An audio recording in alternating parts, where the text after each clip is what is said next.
இது மட்டும்தான் பனியன்னா Milky Mist, only Milky mist.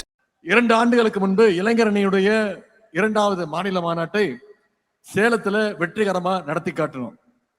அந்த மாநாட்டுடைய வெற்றி, அதன் பிறகு வந்த 2024 நாடாளுமன்ற தேர்தலில் நமக்கு மிகப்பெரிய வெற்றியை தமிழ்நாட்டு மக்கள் கொடுத்தாங்க.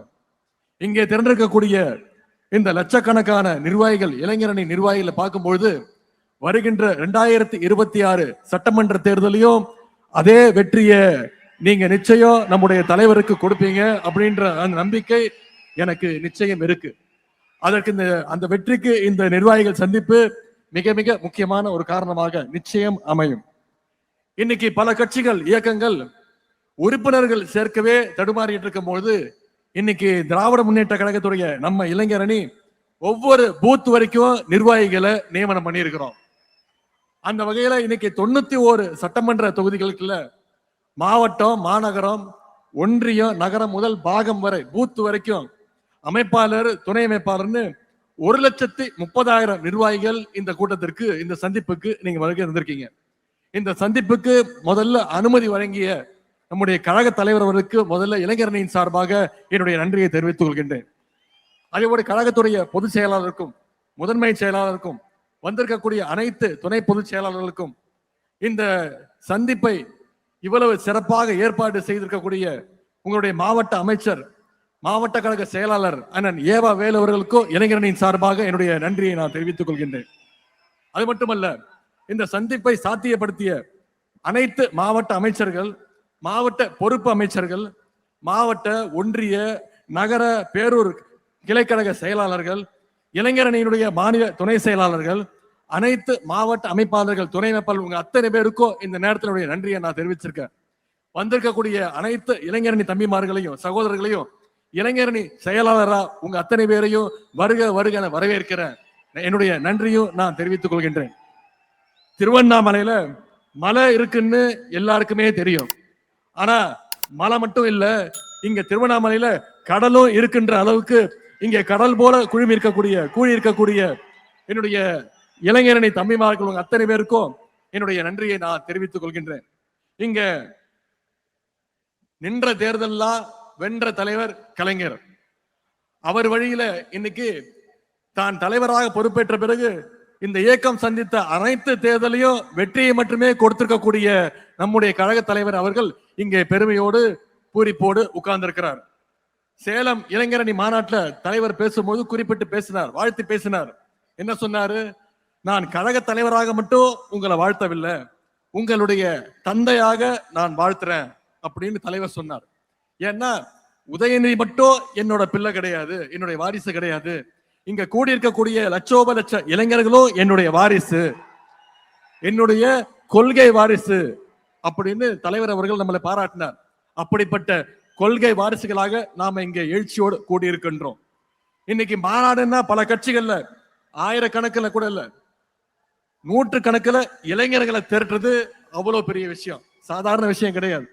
ஆனா நம்முடைய கழகத்துல மட்டும்தான் இளைஞரணி நிர்வாகிகளையே கிட்டத்தட்ட ஒரு மாநாடு போல நாம இங்க கூட்டியிருக்கிறோம். இந்தியாவிலேயே வேற எந்த இயக்கமும் செய்யாத சாதனையை நாம செஞ்சு காட்டியிருக்கின்றோம். இது ஏதோ கணக்கு காட்டுவதற்காக கூட்டப்பட்ட கூட்டம் கிடையாது.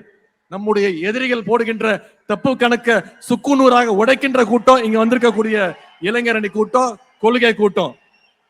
பொதுவா இளைஞர்கள் அதிகமா கூடுனா அவங்களை கட்டுப்படுத்த முடியாது, கட்டுப்பாடு இருக்காது அப்படின்ற ஒரு பிம்பம் இப்ப வந்திருக்கு. காட்டாற்று வெள்ளம் மாதிரி போயிட்டே இருப்பாங்க, யாரும் கண்ட்ரோல்லையும் இருக்க மாட்டாங்க அப்படின்ற ஒரு பிம்பம் இன்னைக்கு இருக்கு. அவங்களை யாரும் கட்டுப்படுத்த முடியாதுன்னு சொல்லுவாங்க. ஆனா நம்முடைய கழக இளைஞரணியினர் அப்படி கிடையாது, மிகுந்த கட்டுப்பாடு மிக்கவர்கள் என்பதற்கு இங்க கூடியிருக்கக்கூடிய இந்த கூட்டம் சாட்சி. கட்டுப்பாடு இல்லாம 1 லட்சம் இல்ல, 1 கோடி இளைஞர்களை திரண்டாலும் அதனால யாருக்கும் எந்த பயனும் கிடையாது. அப்படிப்பட்ட கட்டுப்பாடு இல்லாத கூட்டத்தை வச்சுக்கிட்டு யாராலையும் எதையும் சாதிக்கவும் முடியாது. ஆனா உங்களை மாதிரி கட்டுப்பாடோடு இருக்கக்கூடிய இந்த கூட்டம், கொள்கை கூட்டம், கழகத்திற்கு மட்டுமல்ல, இன்னைக்கு ஒட்டுமொத்த தமிழ்நாட்டுக்குமே மிகப்பெரிய ஒரு பலம்னு என்னால உறுதியாக சொல்ல முடியும். மற்ற இயக்கத்துல எல்லாம் தொண்டர்கள் இருப்பாங்க, நிர்வாகிகள் இருப்பாங்க, தலைவர்கள் இருப்பாங்க, பொறுப்பாளர் இருப்பாங்க. ஆனா திமுகவில் மட்டும்தான் உண்மையான அன்போட உடன்பிறப்பேன்னு கூப்பிடுற கூட்டம் நம்முடைய திமுகவில் மட்டும்தான் இருக்கு. இன்னைக்கு நம்முடைய திராவிட முன்னேற்ற கழகம் 75 ஆண்டுகளை கடந்து 76வது ஆண்டுல நாம நடைபோட்டு இருக்கோம். இந்த 75 ஆண்டுகள்ல உடன்பிறப்புகள் சிறைகளுக்கு போயிருக்காங்க, சித்திரவதைகளை அனுபவிச்சிருக்கிறாங்க, ஏன் மொழிக்காக தன்னுடைய உயிரையே தியாகம் பண்ணி இருக்கிறாங்க. ஆனா நம்முடைய உடன்பிறப்புகளாக இருக்கட்டும், இளைஞரணி தம்பிகளா இருக்கட்டும், எந்த நேரத்திலையும் களத்திலிருந்து பின்வாங்கியது கிடையாது, ஆதிக்கத்துக்கு அடிபணிஞ்சதுக்கு நிச்சயம் கிடையாது, எந்த நேரத்திலையும் சுயமரியாதையை விட்டு கொடுத்தது கிடையாது. அப்படிப்பட்ட திமுகவை இன்னைக்கு சில பேர் மிரட்டி பார்க்கறாங்க. குறிப்பா குஜராத்ல ஒரு நிகழ்ச்சி, அதுல பேசின ஒன்றிய உள்துறை அமைச்சர் திரு அமித்ஷா அவர்கள் பேசுறார், நமக்கெல்லாம் ஒரு சவால் விட்டுருக்கிறார், பீகார்ல நாங்க வெற்றி பெற்றுட்டோம், அடுத்து எங்களுடைய இலக்கு தமிழ்நாடு, அடுத்து எங்களுடைய டார்கெட் தமிழ்நாடுன்னு ஒன்றிய உள்துறை அமைச்சர் திரு அமித்ஷா அவர்கள் பேசுறார்.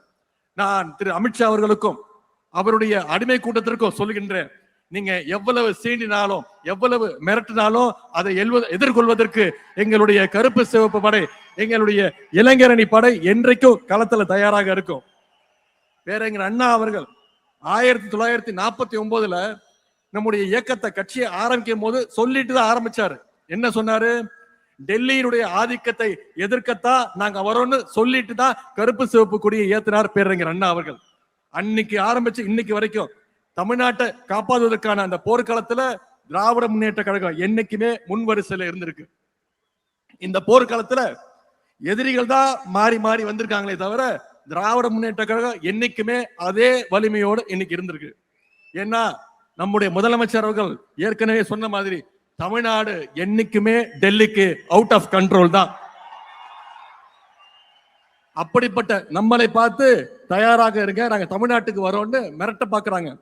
திராவிட முன்னேற்ற கழகம் ஏதோ ஆட்சி அதிகாரத்துக்கு வரணும், பதவியை தக்க வச்சுக்கணும்னு உருவாக்கப்பட்ட இயக்கம் கிடையாது. இது தமிழ்நாட்டு மக்களை, தமிழினத்தை காப்பாற்றுறதுக்காக துவங்கப்பட்ட இயக்கம். மிசா எனும் நெருப்பாற்றில் நீந்தி வந்த இயக்கம். உலக வரலாற்றிலேயே ஈடு இணையில்லாத மொழி போரை நடத்தி அதிலையும் வெற்றி பெற்ற இயக்கம் திராவிட முன்னேற்ற கழகம். தமிழ் மொழிக்காக தண்டவாளத்துல தலை வைத்த இயக்கம் திராவிட முன்னேற்ற கழகம்.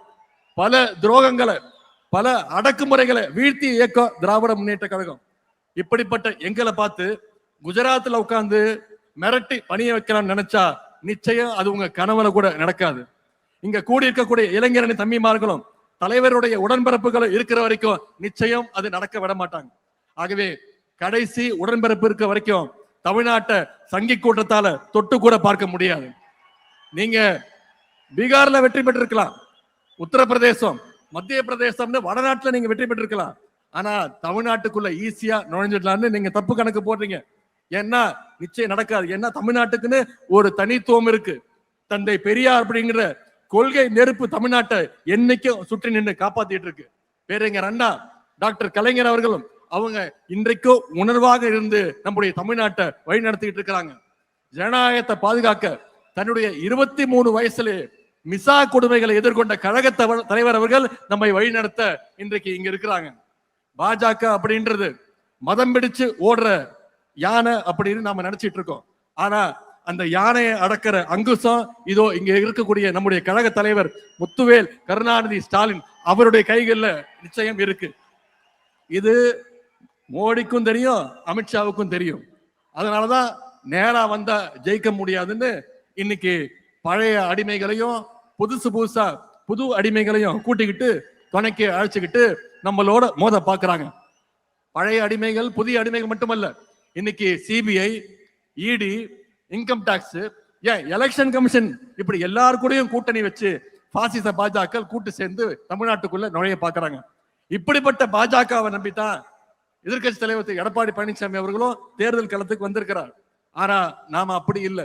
முழுக்க முழுக்க கழகத்துடைய தொண்டர்களையும் இளைஞரணி தம்பிமார்களையும் தமிழ்நாட்டு மக்களையும் நம்பி நாம களத்துக்கு வந்திருக்கிறோம். நாம தொடர்ந்து மக்களோட இருக்கோம், மக்களும் தொடர்ந்து நம்மோட இருப்பாங்க, அந்த நம்பிக்கையோட இருக்கும். 4 நாளுக்கு முன்னாடி சென்னையில அதிமுகவுடைய பொதுக்குழு கூடுச்சு. அதுல ஒரு தீர்மானம் போட்டாங்க. 2026ல திரு எடப்பாடி பழனிசாமி அவர்களை முதலமைச்சர் ஆக்குவோன்னு அடிமைகள் தீர்மானம் போட்டிருக்கிறாங்க.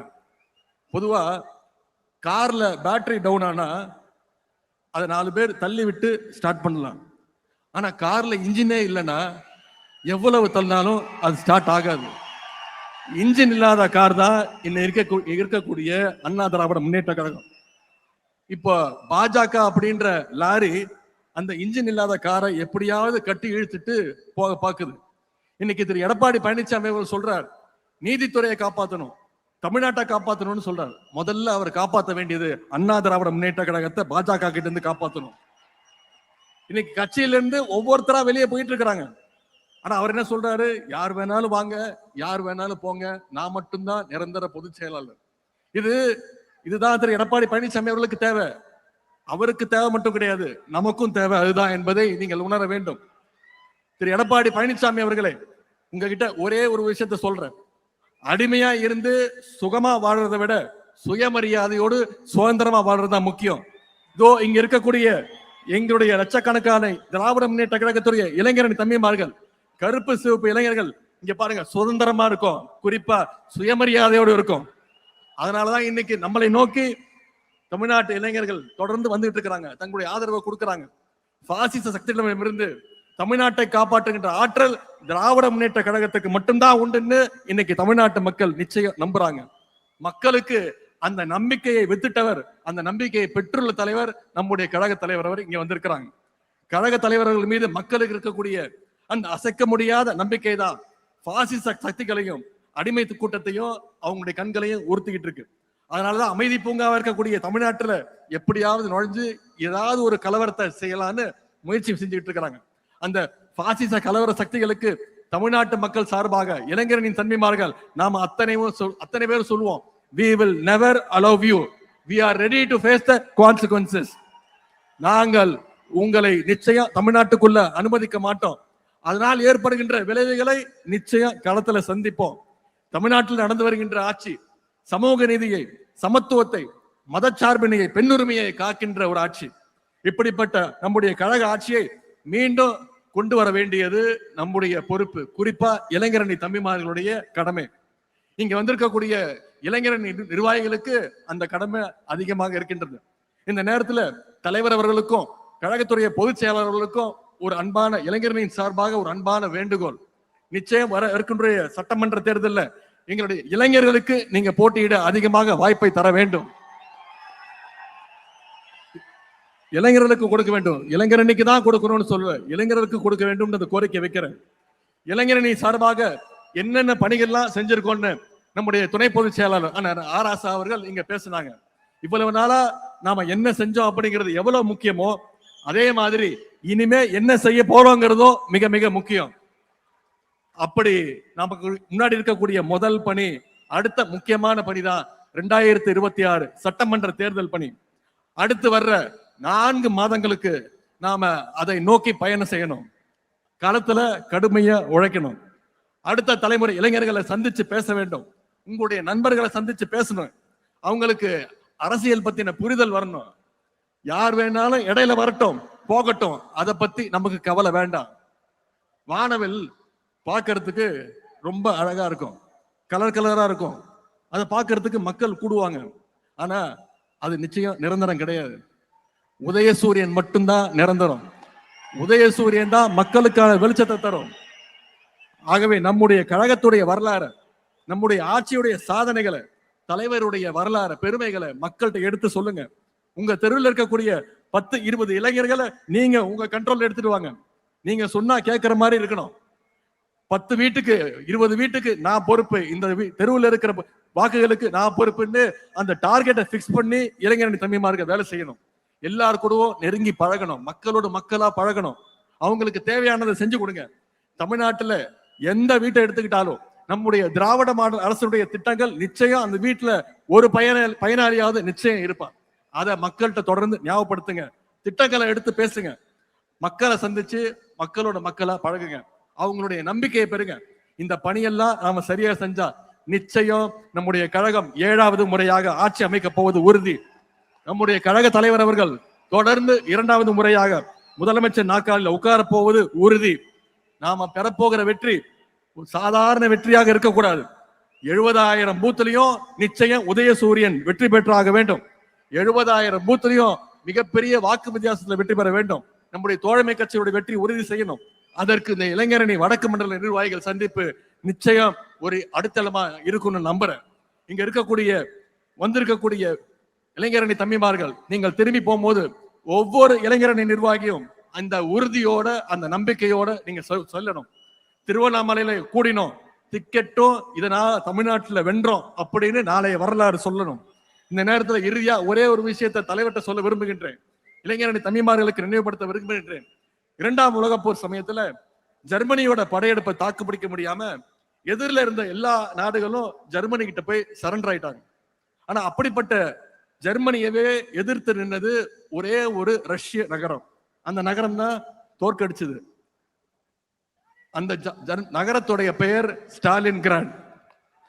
அதே மாதிரி நம்ம நாட்டுல பாசிஸ்டுகளுக்கு எதிரான போர்ல இந்தியாவின் ஸ்டாலின் கிராடா இருந்து நம்முடைய தமிழ்நாடு காலத்துல நின்று ஜெயிச்சு காட்ட வேண்டும். நம்முடைய தலைவர் தலைமையை மீண்டும் கொண்டு வர வேண்டும். அதற்கு இங்க கூடியிருக்கக்கூடிய லட்சோப லட்சம் இளைஞரணி பட்டாளம் நம்முடைய தலைவருடைய கரங்களை நாம் வலுப்படுத்த வேண்டும். வென்றோம் 200 படைப்போம் வரலாறு என்ற சாதனையை படைக்க அடுத்த 100 நாட்கள் இளைஞரணி தம்பிமார்கள் களத்துல இருந்து உழைப்பதற்கு நாங்கள் தயார் தயார் தயார் என்று தலைவரிடத்துல நாங்கள் உறுதி சொல்கின்றோம். இந்த வாய்ப்புக்கு நன்றி கூறி விடைபெறுகின்றேன். தலைவர்களுக்கு நன்றி, வணக்கம். இது மட்டும்தான் பன்னியன்னா Milky Mist, only Milky Mist. மின்னம்பலம்.com தமிழின் முதல் மொபைல் பத்திரிகை.